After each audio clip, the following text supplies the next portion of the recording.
You're listening to The Endless Party with your hosts, Megan Elijah Armstrong.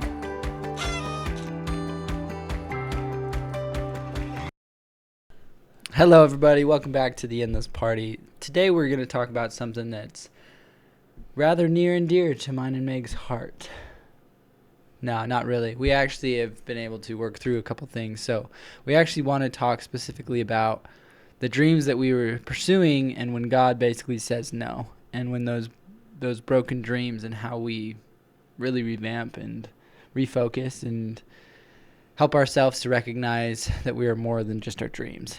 That's this understanding. And so we wanted to give us a little bit of backstory of what we did pursue for X amount of years, and that was our sports that we chose to pursue, and just kind of go into detail as to what do you do after, your dreams are broken. Yes, absolutely. Welcome back to the Broken Dreams and Bouncing Back Party. That's what we're calling this episode. Yeah. So just to give you a little bit of backstory, so I think all of you understand that me and Meg were both college athletes, and that's what we pursued with all our fiber of our being, like all our time, all our attention, all our passion. everything was focused on our sports, and that was track and field for both of us. And I was more of a distance runner, she was more of a mid-distance runner, but that's what encompassed every waking moment of our life. Yeah. And that's what we each chose to pursue for years and years and years. Yes, Elijah definitely longer than me. Yeah, I was a little longer than Meg, but even at that, we both kind of had the same outlook. Like, our dreams were as big as they come when it comes to athletics, and that was to be professional athletes and run at the Olympic level. And so what ended up happening was, I'll just give my backstory, then Meg can give her backstory. Ours are a little different, actually. Mm-hmm. Mine was more of a health complication, and Meg's was more of a people complication. So what happened with me is I ran for Boise State, and then after a few years there, it just wasn't working out. But then I got diagnosed in 2018 with what's called ulcerative colitis. And what this just means is that I had ulcers in my intestines. So food usually just went right through me. I couldn't get the proper nutrition or anything because it would just quickly go to my mouth and then, So it was gone. And it was bad. So it ended up that I was just depleted of energy. I was super fatigued. I would also lose a lot of blood. And so I kind of just battled this with a bunch of medication for years and years. And then finally I was like, look, Boise State isn't the place. And I transferred to BYU. And I actually had a really great year my first year there. And then my body just kind of took a turn for the worst. And right after me and Meg got married, I ended up losing about 25 pounds. And as a distance runner, you can't really afford to lose weight. No. No, it was so scary. So I looked gaunt. Like, I looked... He was so... skeletal. It was so scary.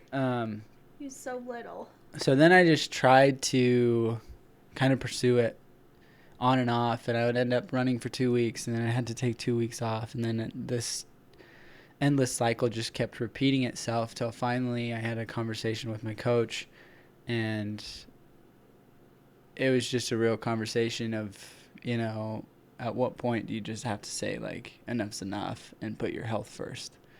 And so I had to talk to my father, who's been my biggest support for these past, for the past 13 years that I was pursuing this sport.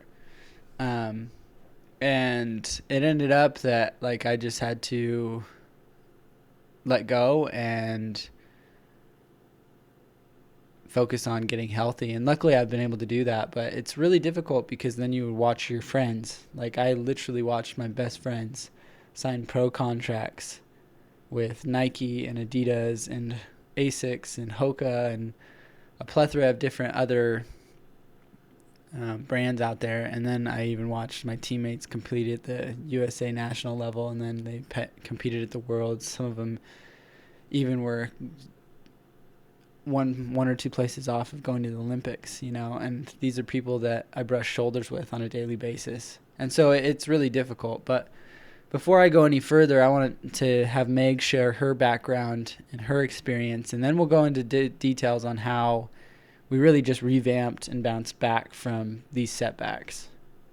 Yeah, so I ran 1 year at school, and it was my freshman year, and it was like a dream come true. It's all I ever wanted to do was be on this team because, the coach just seemed so amazing, and she did take people to the next, like, professional level, and it was like, if you can get it done, it's going to be, like, with her. It's kind of what my mentality was, and it was just a dream come true. It's where I'd always wanted to go to school, and the first year was amazing, but I was the COVID freshman, so my year was cut in the NCAAs.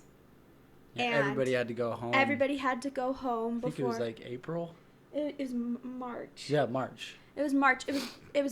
Indoor hadn't even happened. Yeah, right before. Indoor nationals. Yeah. So what happened was I competed, I think, a couple times indoor, and I was traveling and I was competing and it was awesome, and then COVID happened and I wasn't able to compete outdoor, and I came back the next year, and what happened was, because of COVID, there were seniors who still stayed who needed...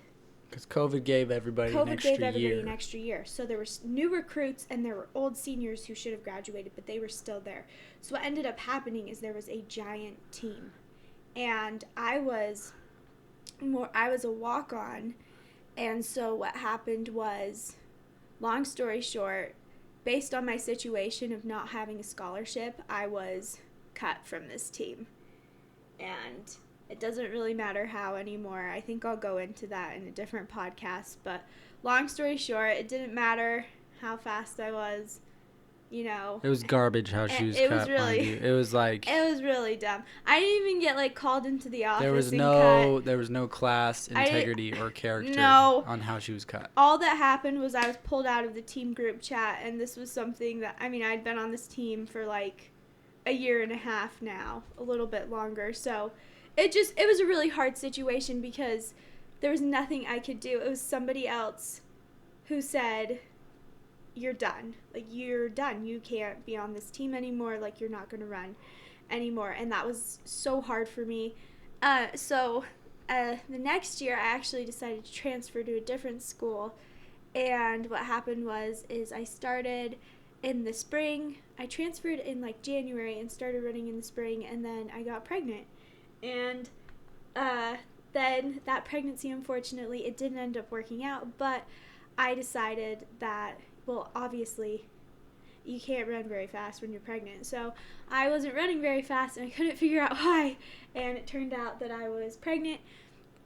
And so, and after dealing with the first school and the second school, it just was very apparent to me that it was time to be done, and it wasn't even that I really quit. Again, I felt like it was kind of out of my control with, like, a pregnancy, and then, being cut unjustly.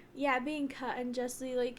Like I said, the way I was cut, it wasn't even like I got called in and said, hey, there's just not enough spots on the team and we can't have a place for you. It was, I just got pulled out of the team group chat. Like, that was really it. So, so anyways, that's how my story ended. Again, it was similar to Elijah's in the way that, like, it just seemed like there were forces outside of my control who were taking this away from me. Yeah. But I was fighting so hard to make this happen for myself because this was my dream. This is what I believed in. This is what I wanted to accomplish.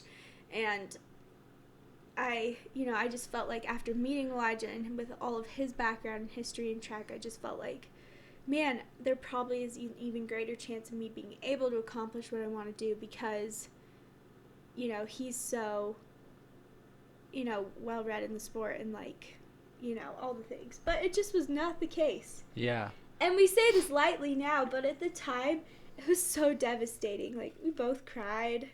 Yeah, it was a big deal, it right? Was huge so for us. I had this dream since I was 6th or 7th grade. So I was working on it for 13 years, and pursuing it I, I would get up at 3:30 a.m. I would put in 6 to 8 hours of exercise a day. Like, when we say it encompassed every hour of our That's lives, what we it did. did. And so it was a big deal. And so why we share this is because I think a lot of people can relate to this in the sense that sometimes, for whatever reason, God says no.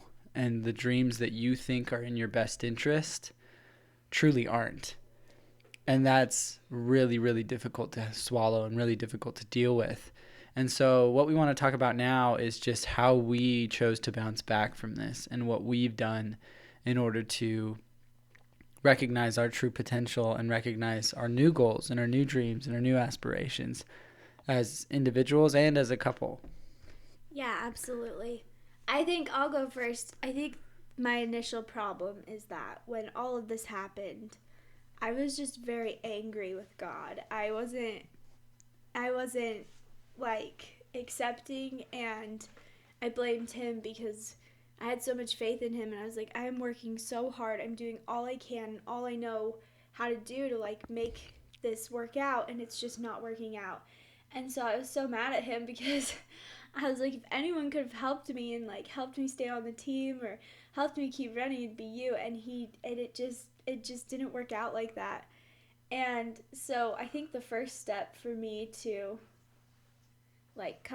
bouncing back from this huge setback in my life was to finally redevelop my relationship with God and reestablish you know I had to just reestablish my worth in his eyes, and I had to realize that he did love me and that he did take away my sport, but that there was a bigger reason for it, and there was a reason, and I would rise and be better for overcoming it. But at first, all I could see was just the loss, and I was just so angry that that he didn't, you know, help it to work out. No, absolutely. Mine was a little different in the sense that um, I think the only reason it was a little different is because I just had a different perspective because mine was more of a health problem, right? And one of the speakers I like to listen to occasionally, Les Brown, is he talks about, he's like, a lot of people say why me when problem situations and issues occur, and he basically says, he's like, why not you? He's like, you're as good a candidate as anybody. That's good. And so with that understanding, that's kind of what I tried to focus on. It's like, okay, if this is going to happen to somebody, I'm glad it's me instead of one of my really good friends, That's so cool. And so I kind of had this understanding, and my whole thing though was who the freak am I going to be without this sport? Yeah, there's Like, a lot of fear, kind yeah, of. mine was I don't know anything else. This has been all day, every day for 13 years, and now I don't know who I am or what I am without this. Yeah. I've always been an athlete. I've always been a distance runner. That's what I was known as. It's my name, Elijah Armstrong, was associated with track and cross country, Right. and so I was like, what do I do now? Who am I without this sport? And so that's what me and Meg really started to work on with each other, is just this understanding of Meg even talked about this, her worth before God, and mine was my image before God, who I was before God. And what we came to the conclusion is the fact that it doesn't matter what you do at all. It matters who you are, and who you are as a son or daughter of God. Right. And that's what's important. And so our worth wasn't predicated on the fact that we were really good athletes or college athletes. It was predicated on the fact that we were children of God. Yeah. And so that's one of the ways that we really tried to work through this and really tried to figure out, who we were without our sports. Yeah, and I just want to add this peace and understanding, this didn't come up overnight. No, it took time. It's actually probably it took us probably about 2 years of no, it's probably 1 year. I was thinking. Yeah, I'd say 6 months to a year. Probably 6 months to a year of us just we weren't We were just lazy, sitting around doing nothing, right? And but being like, oh, woe is me. No, but we were just really like working through this and trying to figure out what was next for us and what, and we had to like redefine and refigure out who we were and what our potential was. And it just came slowly but surely every day. And like the reason why we're able to talk about this now is because we do have this newfound sense of identity and purpose. But what we had to do to get there is we had to ask God and kind of turn our lives over to Him and be like, what do you want? Like, what do you see for me? Who do you want me to be? Who do you want me, like, who should I become? And it was kind of cool because now our purpose just aligns with His will, and there's just so much peace and like direction. And instead of like, running was so great, but it was kind of a self-defined image, and it was defined by everybody else, And I think God, too, was there always with our running, because that's like such a, that helped us along the way. But you know what I'm trying to say? Yeah, I would say that. So, a big portion of this, right? God is in the details, and my testimony of God is the fact that He cares as much about your goals and dreams as you do. And so when He said no to this, I'm sure it took a toll on Him more than it did on us. Probably. But my understanding is this. It's like, okay, just like He's just sitting back and saying, like, just wait. Like, I have something more for you to do. Like, and if you just give me a little bit of time, and if you continue to keep the faith and work, like, I'll show you what I have for you to do. Like, I didn't just intend for you to be a professional athlete. I intend you to be much more than that. And that's actually what led us to, start this podcast and pursue other things that we are currently pursuing, because it gave us the time, and that energy that we put into athletics, we can now put into other avenues. And it's actually been such a blessing to us to see and to understand and to really just grow together. Absolutely. And I can like finally say that I'm at a place where I will always love my sport, but I don't have this like pang in my heart, and this like sense of loss anymore. Instead I'm thankful for the time I had in it, and now I'm thankful and all the lessons I've learned, and now I'm thankful to transfer all that energy into different places that I'm just as passionate about. And God really helps you. God, if you ask, God will help you to find those passions and find that purpose. Yeah. And that's what we kind of want to end with, right? Is this understanding that if God says no and when God says no, take it to Him. Take your griefs to Him, take your pain, but also take your triumph, and recognize the dreams and aspirations for what they were, and then recognize that He is willing to help you with anything. And that if He said no to one dream, that just means there's something bigger and better out there that is more suited to you as an individual. And so that's really what it is behind us. It's like, what helped us bounce back? It was God. Yeah. Like, even though He was the one that kind of took it away, It was Him at the end of the day who helped us bounce back. Absolutely. So I hope that, if you find yourself in a place where the answer is no, that you can take it to Him and have peace and believe that there is a bounce back, that you will come back from this, and there's no setback that's too great, and your potential is limitless through Him. Absolutely. Well, thank you guys so much for listening. We really appreciate you tuning in. We also would love to hear from you, so please reach out to us in any way that you can, through Pinterest, Instagram, or on our website, as well as our email, which is just meganelijah@theendlessparty.com. Thank you again for listening. Bye, you guys. Bye. You've been listening to The Endless Party. Please feel free to join us over at our website, theendlessparty.com, for more of our content. Also, we would love to hear from you. Leave some comments and let us know what you're interested in us talking about. Seriously, like, subscribe, leave a 5-star rating, whatever it is the platform says to do, so that we can keep partying together.